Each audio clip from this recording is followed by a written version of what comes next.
Okay, this is the 6th time that I've attempted this. Let's hope that it doesn't crash and we can get this out to you. First of all, we're going to talk about exponential expressions. Exponential expressions are simply exponents. That's all we're talking about, is just the exponents. Okay?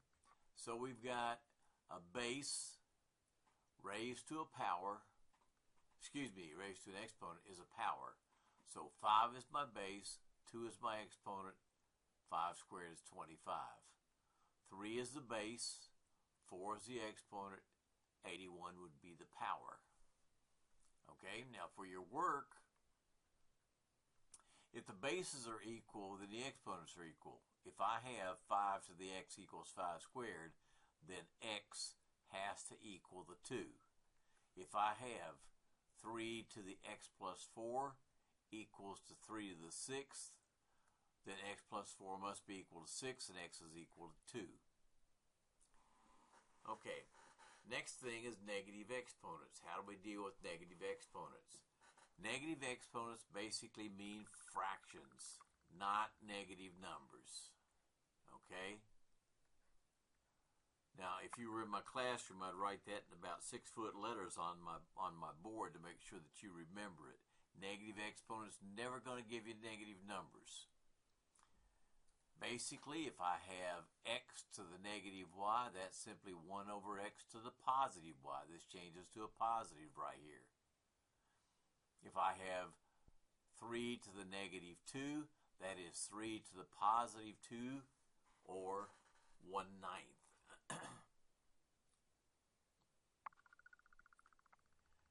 Now, it also works the other way. If I have a negative exponent in a denominator, it will move it to the numerator. Remember that this is over 1, right? So it moves it from a denominator up to a numerator and changes the sign of that exponent. All the negative exponents do is move it from the denominator to the numerator. If I have 1 over 4 to the negative 2, that moves that 4 to the numerator. Keep in mind that's over 1. And changes that to a positive 2, and 4 squared is 16. Okay?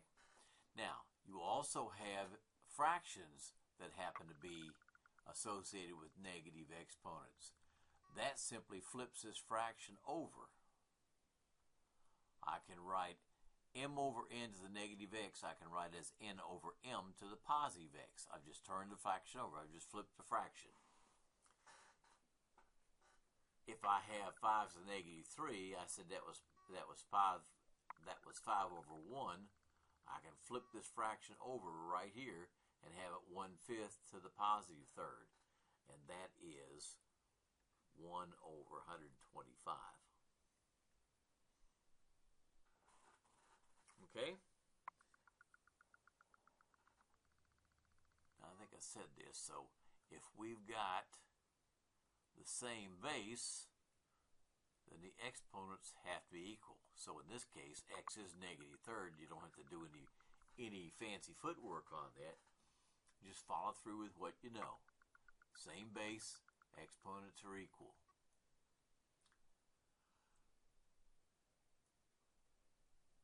Now, if I have something like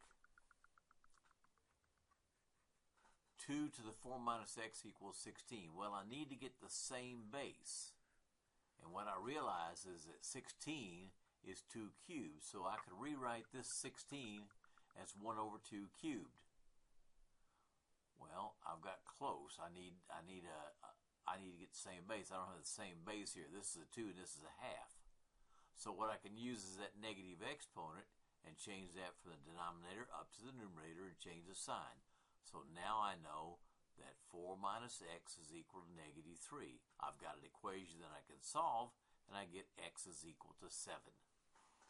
Don't forget, when you flip that fraction over, you also have to change the sign of that exponent. Now, if I look at the graph, of 2 to the x,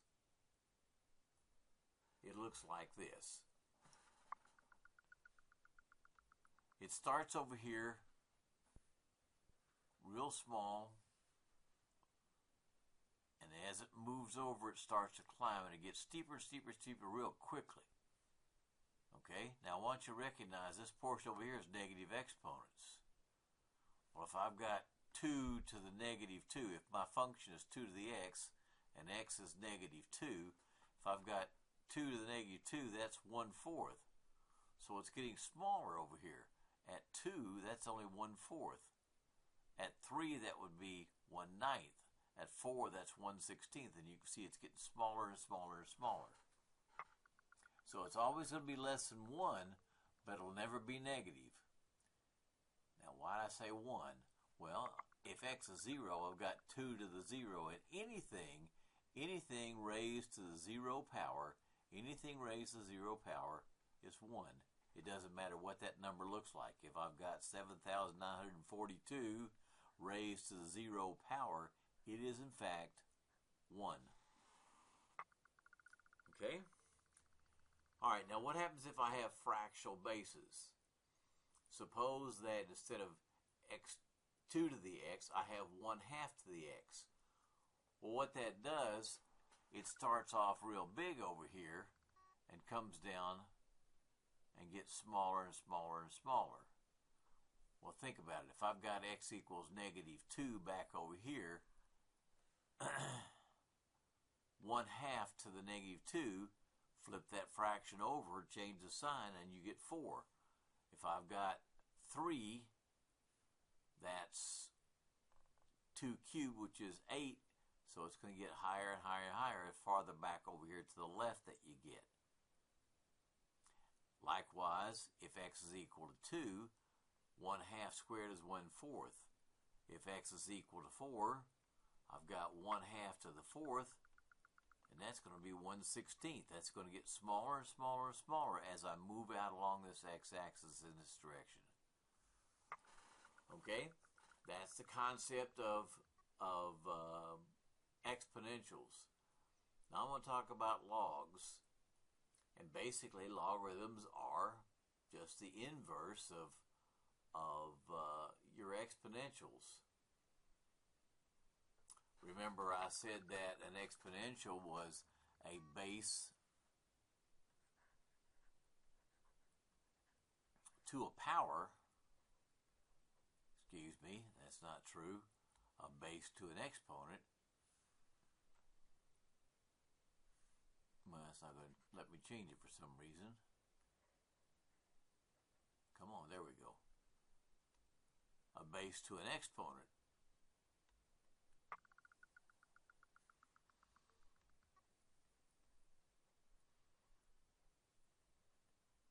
Is my power.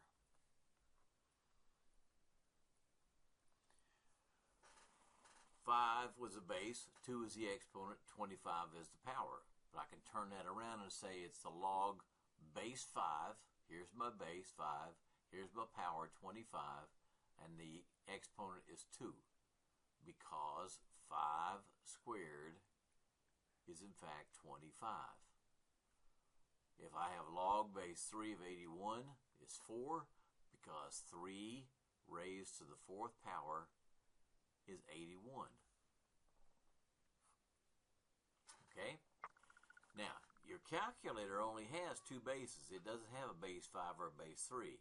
It has a base 10 and it has a base E. Base E is about 2.717. It occurs in nature quite a bit.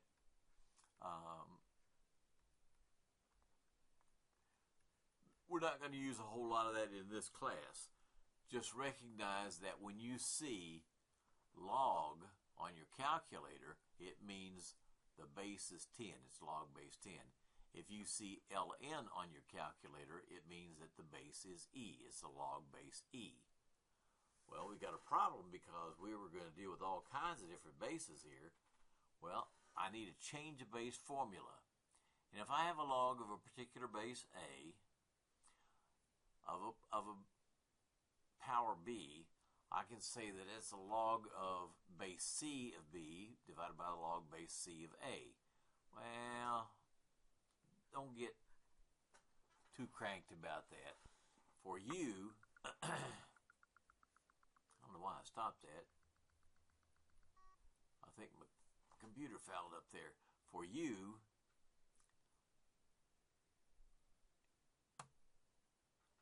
our log base A of B is always going to be either base 10 right here and here, or base E right here and right here. You don't have to put any bases in here. It's going to give you one or the other, which depending upon which one you're going to use. And most of the time, you're going to use this one. Okay? Log, not necessarily natural log. Okay, how do we calculate logs? What's the log of 10,000?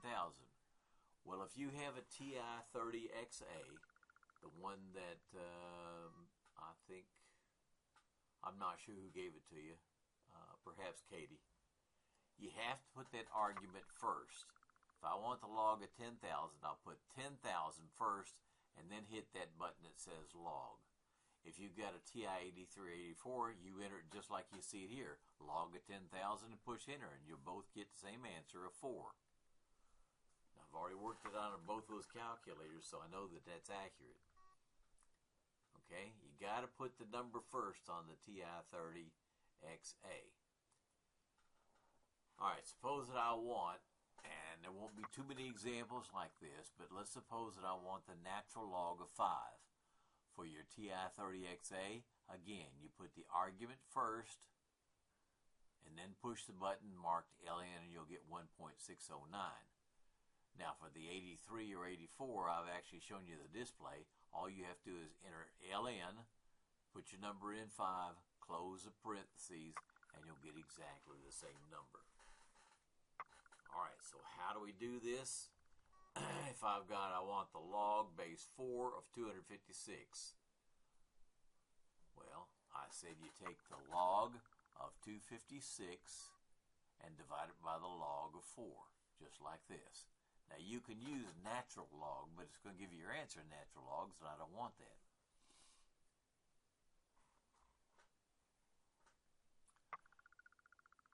In your TI-30XA, again, we want to put the argument first.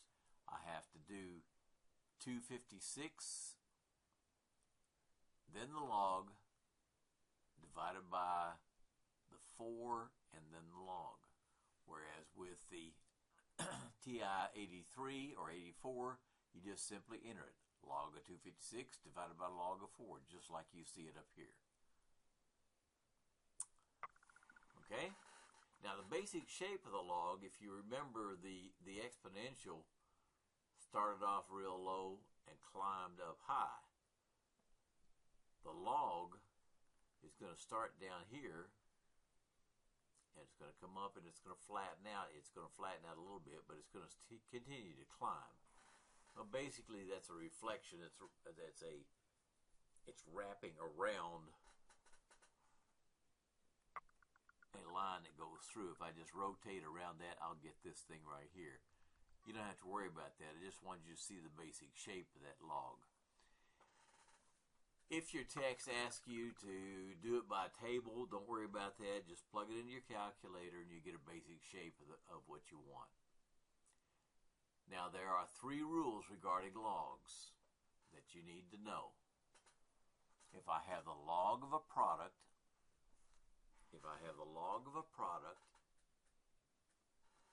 log mn, that's the log of m plus the log of n. Now, you can think of it in terms of multiplication of the same base. If I've got x to the 3 times x to the 4, you're going to add these two to get your 7. Use that as just as a memory aid. So if I've got a product, I'm going to add the exponents. Logarithms are exponents. Okay, so x to the 7th is actually the log of x to the 7th is the log of x to the 3rd plus the log of x to the 4th. Now, a better example of that is if I have 10 is 2 times 5, so the log of 10 is the log of 2 plus the log of 5. I can break this down to 10 into 2 times 5 and find the logs of each one of those. Now, also consider if I have if I have x to the 7th over x to the 4th. To solve that one, what we'll do is say that it's x to the 7 minus 4. Necessarily, what I want you to remember is just use this as a memory aid. If you know you're going to subtract these two right here, those are exponents, and it applies over here. It applies over here with the rules regarding quotients.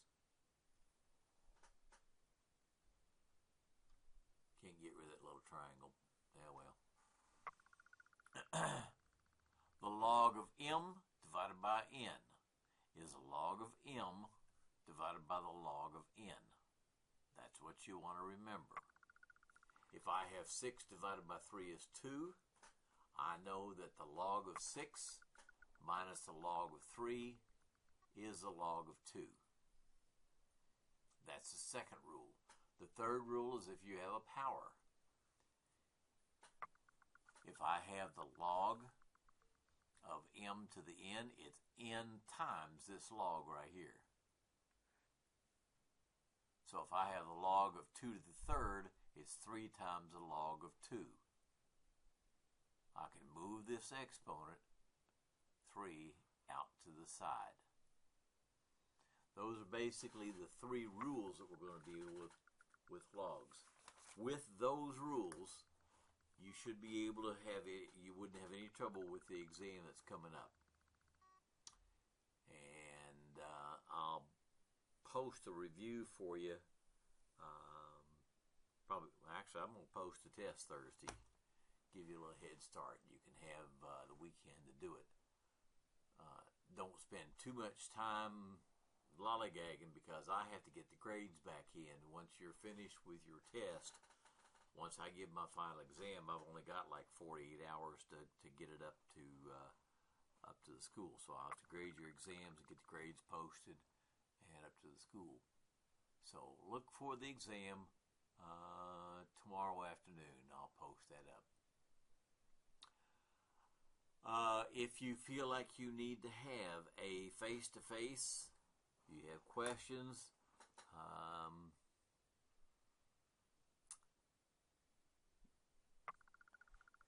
let me go ahead and I'll go ahead and set up a meeting for tomorrow at 4 o'clock.